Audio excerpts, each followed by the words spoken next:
네, 한국금융연구원 지만수입니다. 저는 그 경제안보시대 한국제조업 강화 방안이라는 제하에서 그 중국의 세계 제조업 장악 경로라는 제목으로 말씀을 드리겠습니다.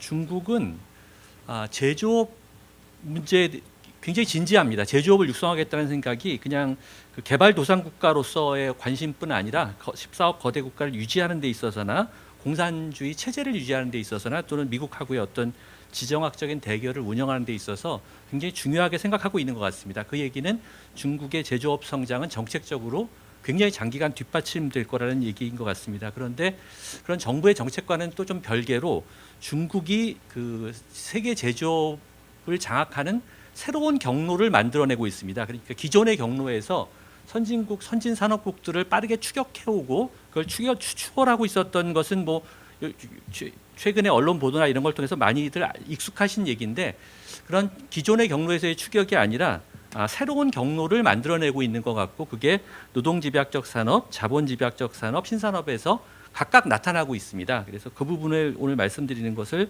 오늘 과제로 하겠습니다. 우선은 중국의 제조업의 그 양적인 그리고 질적인 성장은 굉장히 널리 알려진 것이고요. 중국 정부 또는 중국 공산당 정권이 이 제조업을 육성하겠다는 의지가 매우 강력합니다. 그건 예를 들어 금융에 비해서 또는 부동산에 비해서 서비스업에 비해서 제조업을 훨씬 중시하고 있다라는 얘기하고도 연결되는데요.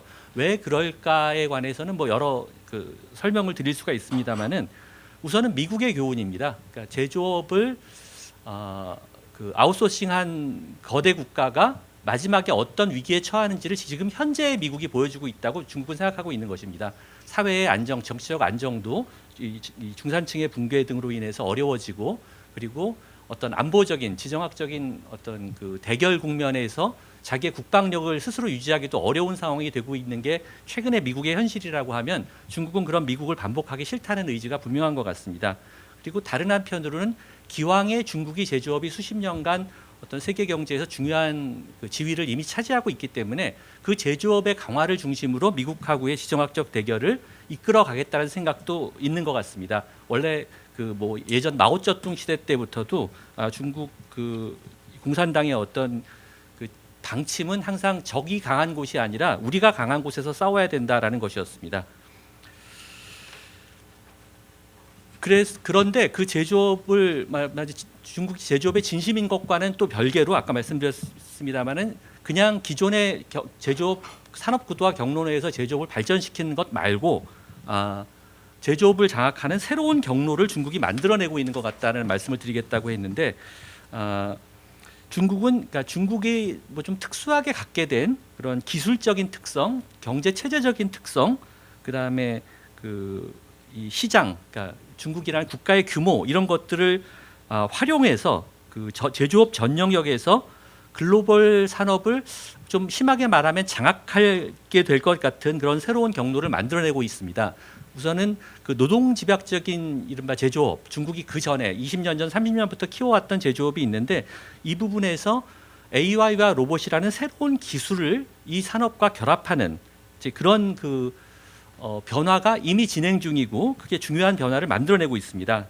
그래서 AI와 로봇이 인간의 노동을 대체한다고 할 때 결국 그 노동집약적 산업을 현재 가장 많이 하고 있던 나라가 중국이고, 그 대체 AI와 로봇이 기존 산업과 만들어내는 시너지를 가장 많이 만들어낼 수 있는 나라도 중국인 그런 현실이 지금 진행 중인 것 같습니다. 그리고 그것이 이제 의미하는 여러 가지 파급 효과도 있을 것 같습니다.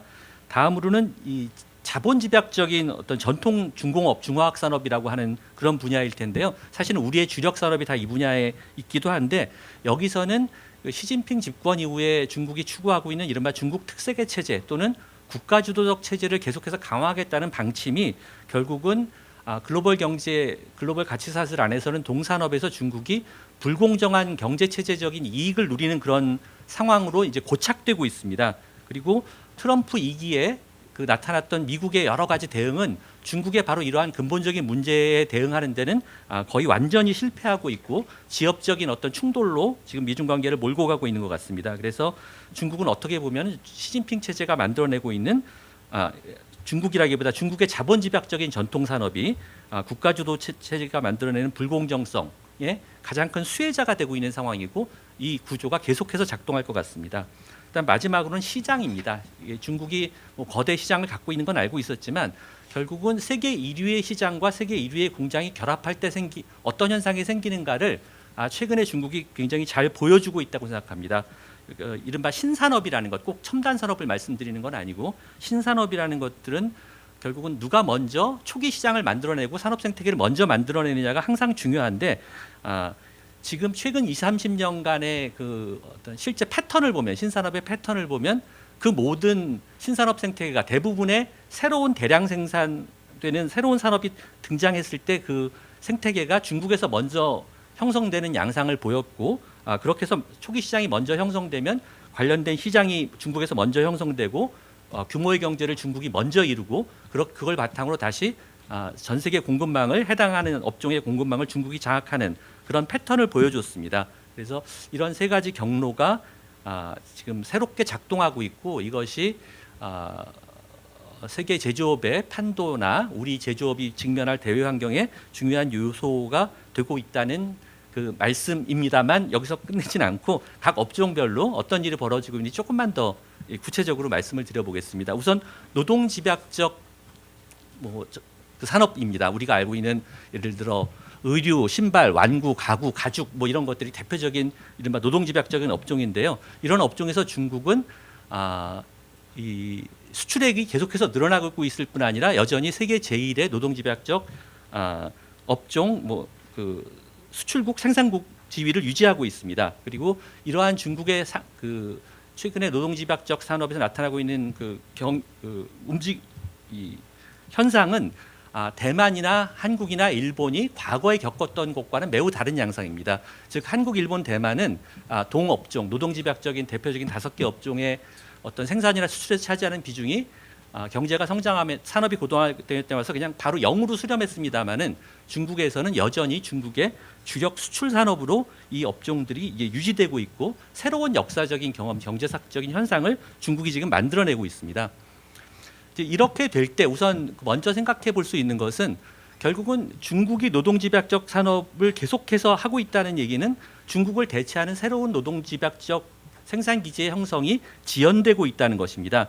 그리고 바로 그 새로운 생산기지가 한국이 우리의 주력 산업이 자본재와 중간재를 생산하는 것인데 한국이 중국을 대체해서 우리의 자본재나 중간재를 수출할 그런 넥스트 차이나 포스트 차이나 시장의 형성이 지연되고 있다는 그런 의미를 또 이제 포함합니다. 그래서 과거에 동아시아에서 제조업의 중심이 일본, 한국 등 동아시아 신흥공업국, 중국 이렇게 쭉 넘어왔다면 그 이후에 베트남, 인도네시아, 방글라데시 이후에 좀 중국의 규모를 실제로 대체할 만한 거대한 새로운 생산 기지의 형성은 현재 지연되고 있다는 그런 말씀을 드리겠습니다. 그러니까 예를 들어 가장 강력하고 가능성 있는 후보라고 흔히 생각할 수 있는 인도나 사하라이나 아프리카의 상황을 보면 인도의 현재 의류 수출은 베트남이나 방글라데시보다도 훨씬 적고 증가하고 있지도 않습니다. 최근까지. 그러니까 노동집약적 제조업을 지금 발전시키고 있지 못하다는 거죠. 또 사하라이나 아프리카에도 지금 한 13억 정도 인구가 사는 그런 지역이고 미래의 어떤 제조업 생산기지가 돼야 되는 곳인데 제조업이 GDP에서 차지하는 비중이 오히려 최근으로 올수록 급격하게 떨어지고 있습니다. 즉 제조업화가 진행되고 있지 않습니다. 이러한 현상은 최근의 기술적 변화에 의해서도 더 촉진되고 있는 것 같습니다. AI와 로봇의 시대라고 하는데 이 시대의 노동집약적 업종은 결국은 AI와 로봇 기술을 적용하고 활용하는 플랫폼 업종으로서 산업의 성격이 지금 변화할 가능성이 매우 큰 것 같습니다. 아까 AI와 관련된 어떤 로봇과 관련된 새로운 기술에서 도메인이 중요하다고 하는데 결국은 그 기술들을 적용할 도메인을 현재 가장 많이 갖고 있는 게 중국이라는 것입니다. 그래서 이미 높은 수준의 기계화와 자동화가 이루어진 산업보다는 오히려 노동집약적 산업에서 생산성의 개선의 효과도 가장 크게 일어날 거고 그리고 중국이 최근에 이제 휴머노이드라는 사람을 흉내내는 로봇에 대한 관심이 굉장히 높고 새로운 기술적 성과를 어느 나라보다도 이렇게 열심히 보여주고 있는데 결국은 휴머노이드라는 게 현장에서 보여주는 가장 중요한 특징은 범용성일 것 같습니다. 특정한 목적을 가진 산업기계가 아니라 뭐든지 마치 사람처럼, 사람은 뭐 저 빨래도 할 수 있고 음식도 만들 수 있고 생산도 할 수, 라인에서 생산도 할 수 있고 안마도 할 수 있고 뭐 커피도 탈 수 있는데, 휴머노이드는 그런 의미에서 사람과 유사하고 그 사람이 갖고 있는 특징은 범용성인데, 범용성을 획득하는 순간에 이 대량 생산이 가능하고, 중국의 알리테무에서 보는 것처럼 대량 생산이 가능해지는 순간에 중국에서는 굉장히 놀라운 원가 절감이 항상 가능했습니다. 역사적으로 그랬습니다. 실제로 지금 휴머노이드 예를 좀 들어서 말씀을 드리면, 중국에 요즘에 나오고 있는 로봇 중에 지금 팔리고 있는 것 중에는 어린이처럼 똑같이 행동할 수 있는, 아직은 뭐 가정용 어떤 그런 산업용 로봇이라고 전혀 볼 수 없는 로봇이지만 $1,400에 팔리고 있습니다. 현재 팔리고 있습니다. 그리고 생산 대수나 이런 것들이 이제 양산 단계로 이제 접어들고 있고요. 또 대표적인 로봇 회사인 그 휴머노이드 회사인 유니트리는 작년하고 올해 사이에 제품 가격을, 그 휴머노이드, 가장 첨단 휴머노이드 가격을 작년만 해도 한 2억 했었는데 한 대가, 올해 7월에 새 모델을 더 좋은 걸 내면서 8천만 원 수준으로 낮춰놨습니다. 차 한 대 값이 된 거고, 그걸 빌려서 쓰는 가격도 일일 임대료가 저게 어떻게 되나, 2만이면은 한 400만 원 이제 하다가 하루 빌려주는데, 올해는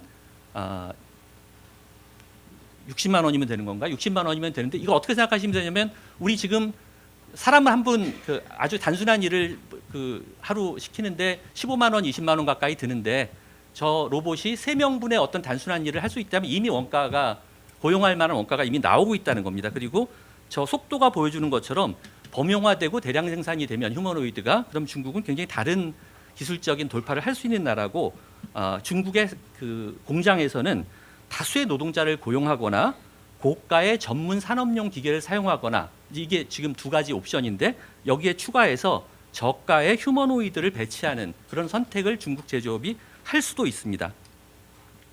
다음으로 자본집약적 전통산업 영역인데요. 여기는 이제 이른바 중국 국가주도적 체제의 불공정성이 작동하는 영역인데, 이 미중 분쟁이나 미국 우선주의, 다자체제 최근의 변화가 거꾸로 중국이 자유롭게 이 국유 기업들을 지원할 수 있는 환경을, 제도적 환경을 만들어주고 있습니다. 그게 뭐 지금 보여드리는 표가 오히려 미중 분쟁 이후에 중국의 국유 기업에 대한 지원이 훨씬 더 늘어나고 있다, 이런 것들을 보여드리고 있는 거고요.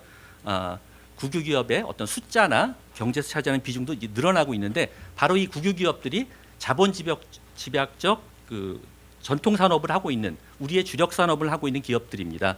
이 기업들은 이미 뭐 포춘 500대 기업 중에 한 4분의 1을 차지하고 있고, 그 중에 중국 공산당이 통제하는 국유 기업이 전 세계 500대 기업 중에 이제 한 5분의 1 정도를 차지하는 그런 상황이 되고 있어서, 어떤 그 개별 기업이 이들 기업과 각 업종에서 장기간 경쟁하는 것이 과연 공정하냐 또는 지속 가능하냐라는 그런 문제를 만들어내고 있습니다. 참고로 우리 수출 9대 산업, 9대 업종에 중국의 1위 기업을 다 체크를 해보시면 다 국유 기업입니다. 저 중에 SMIC라는 반도체 기업은 국유는 아니라고 주장은 하는데, 아까 말씀드린 정부의 그 아까 표에서 보여드렸던 국가산업투자기금, 정부의 투자가 많이 이미 들어가 있는 기업입니다. 그래서 나머지는 원래부터 전통적인 국유 기업이고요. 이게 굉장히 그 자본집약적 전통산업에서 어떤 어려움을 예고하고 있다라고 말씀드릴 수 있겠습니다. 그리고 신산업에서는 아까 말씀드렸던 것처럼 중국이 초기 시장을 형성하고, 그러면서 산업 생태계를 만들어서 규모의 경제를 만들어서 공급망을 장악하는 패턴이 그냥 뭐 배터리였든 풍력 터빈이었든 태양광 패널이었든 전기차였든 우리가 한 20년 동안 목도한 새로운 업종에서 항상 나타났다, 이렇게 우선 말씀을 드리고요. 이게 우리한테 갖는 의미는 한국이 빠른 추격자에서 이제 어떤 산업별 선도자로 돼야 된다는 그런 얘기를 수년 동안 많이 했는데, 오히려 이제 그걸 실제로 해내고 있는 건 중국인 것 같고요. 그리고 그랬을 때 특히 신산업에서 중국이 퍼스트 무버가 되고 있고, 또 앞으로도 될 가능성이 있는데, 이 경우에는 한국은 그동안 좀 해왔다고 했던 패스트 팔로워를 하기도 불가능해진다는 것입니다. 그러니까 선진국이 퍼스트 무버일 때는 한국은 패스트 팔로우를 하는 게 한국 기업과 산업의 성장 모델이었다면, 앞으로는 그것이 불가능해진다. 이런 것들이 한국 제조업에 주는 도전이라고 생각합니다. 감사합니다.